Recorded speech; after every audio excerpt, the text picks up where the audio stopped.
Hey, what's up?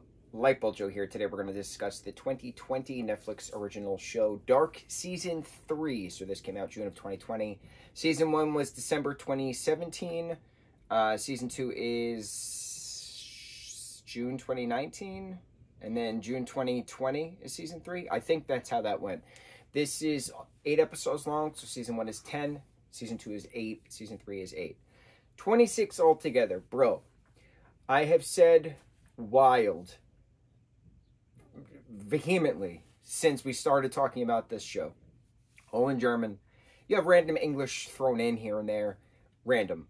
So I have to read subtitles. And I said in the second season's review that I feel like a lot of the nuance of like sarcasm or wit or something like that gets lost in translation because I don't know the dialect and infliction of the dialect. So I can only go based on the words that are on the screen. So I feel like some things I get lost with, but not everything. And this third season, I felt the same way. I feel some dialogue was lost on me because of certain enunciation of verbiage. I don't know how else to explain it. With that being said, and with being said wild, at the end of every episode, you're on the edge of your seat, and you're just... My jaw dropped so many times while watching the show. I could not believe the relevance of one thing leading to the next, and who's behind the tree in the same scene we've seen previously, and it's just wild. At the end of Season 2, we get a different world Martha coming into play, taking Jonas. And the question is, what's up with this second world then, right? So then it's now a quest of why is Jonas in this second world while this other stuff is still going on in different time periods in the first world, in Jonas's world. What I absolutely loved from the filming perspective is they flipped the screen. They flipped the camera angle. So everything, for instance, like the police station, like the main structure is to the left of the screen when you're facing it, right? Well, I mean, no, you're flipping it in regards to talking. So if you're looking at me, this is your left, this is my right. So the main police structure is to the left, the police sign is here, and then the smaller building is there.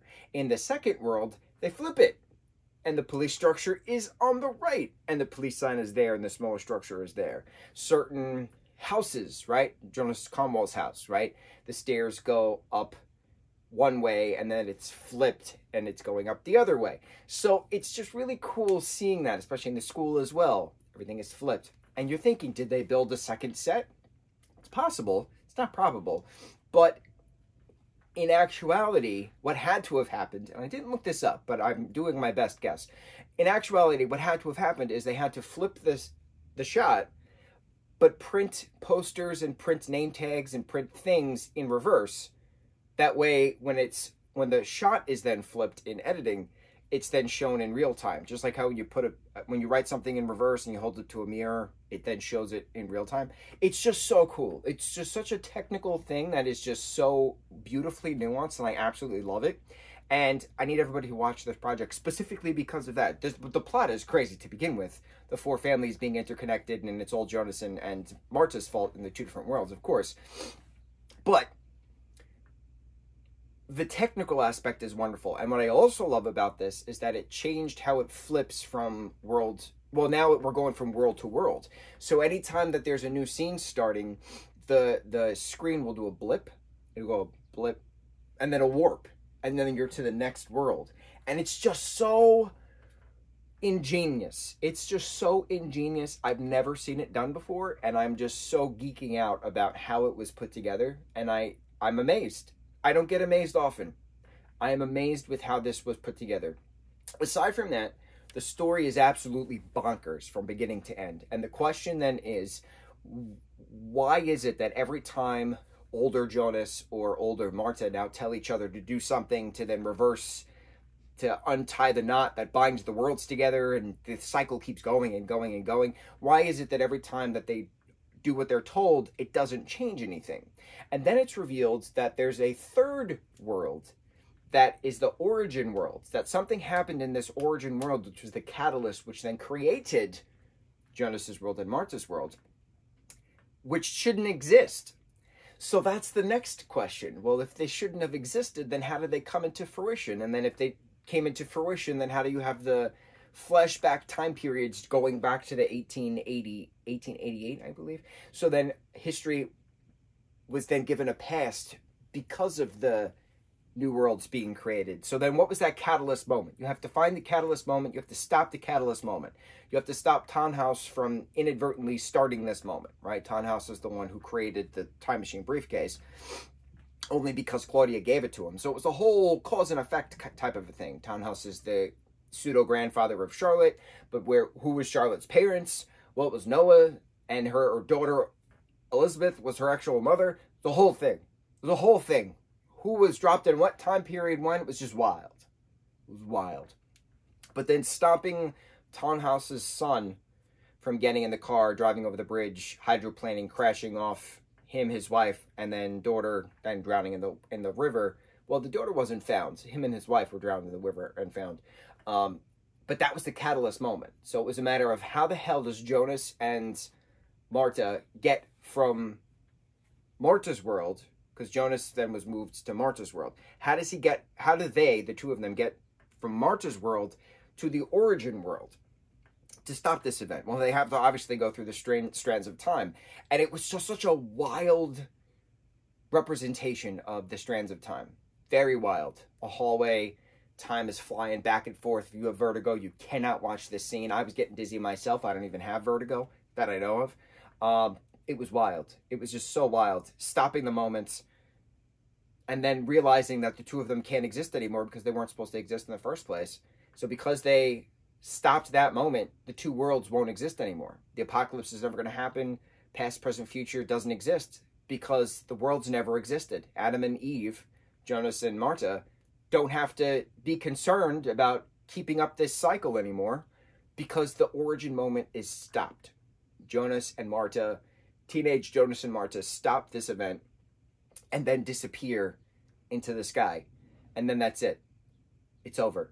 It's just such a finite, that's it, it's over moment that you're not even pissed off that the two main characters are gone, that they just cease to exist, because that's the purpose. How do you stop this from happening? How do you stop this cycle? How do you untie this destiny knot?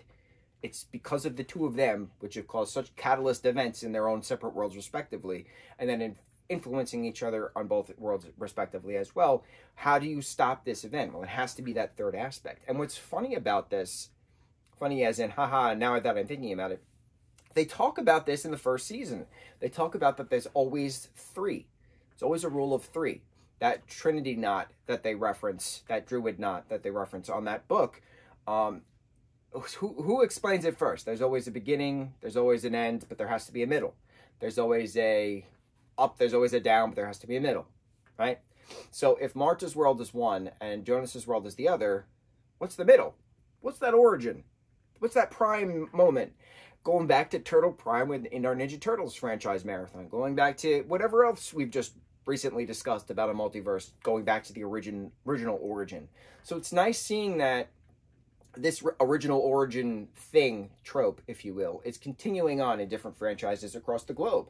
This is a German filmed, German actor, everything German about this.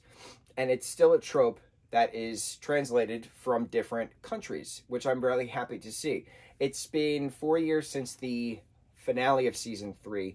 I'm only now watching this now, but I knew it existed. I knew it has a high rating. It's got like an 8 point something on 8.8, I think, on IMDb, over like 400,000 reviews.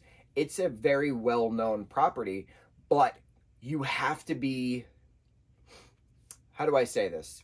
Not stupid to watch this. There's a lot of stuff in this. There's a lot of what if quantum stuff. There's a lot of what if multiverse stuff. There's a lot of what if energy stuff. There's a lot of stuff that they discuss that you have to pay attention to, that you have to understand, okay, well, this can exist because this exists, and this effect can cause that. And it's just a lot of, you need to pay attention. This is not a show for the not smart individual, because you have to pay attention. You have to understand what's going on. You have to be okay to question. And some people can't question. They are told one thing and then they believe it and then that's it. And that's not this show, because things change constantly. Just because you do one something, just because there's one clause, the clause can be in effect, but that effect doesn't have to be the same every single time. Things could be different. They talk about different realities in this. Schrodinger's cat is specifically mentioned in this in a lecture. Gorgeous. Gorgeous, not for the small-minded individual. You need to understand that there's a lot you don't understand.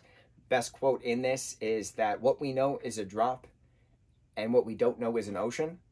And so many people don't understand that. And a lot of people do understand that. So this is a very good example of the difference of mentality. Some people think that they know everything. I'm right because I know everything. That's not how life works. What you know is a drop. What you don't know is an ocean. And it's okay to explore to find out more that you don't know. That was the premise of this. I absolutely love that premise of this. The whole underlining meaning of that line. What you know is a drop, what you don't know is an ocean. Gorgeous. Of course, we've seen it in other projects, but the concept of this show in its 3-season entirety was specifically that. Jonas and Marta are gone at the end. They fixed the problem. They stopped Townhouse's son from driving off the bridge accidentally. They stopped it. And they had to accept the fact, and specifically stating that line in the middle of the road, what we know is a drop, what we don't know is an ocean. And Townhouse's son thought, this was obviously a sign. These are angels stopping us from going over the bridge because the bridge is apparently closed. Fine. Wonderful. Gorgeous. I am so happy to have marathons this. My brain hurts because I have to read the entire time, but it's totally fine. I'm going to go to some English projects from now on. That way my eyes can just take a rest and I can just hear the dialogue. I'm going to be very happy about that. But what we don't know is a drop. Excuse me. What we know is a drop. What we don't know is an ocean. It's okay to question. It's okay not to be okay. It's okay for many of things. Dark Season 3, on to the next review. Mucho mahalo.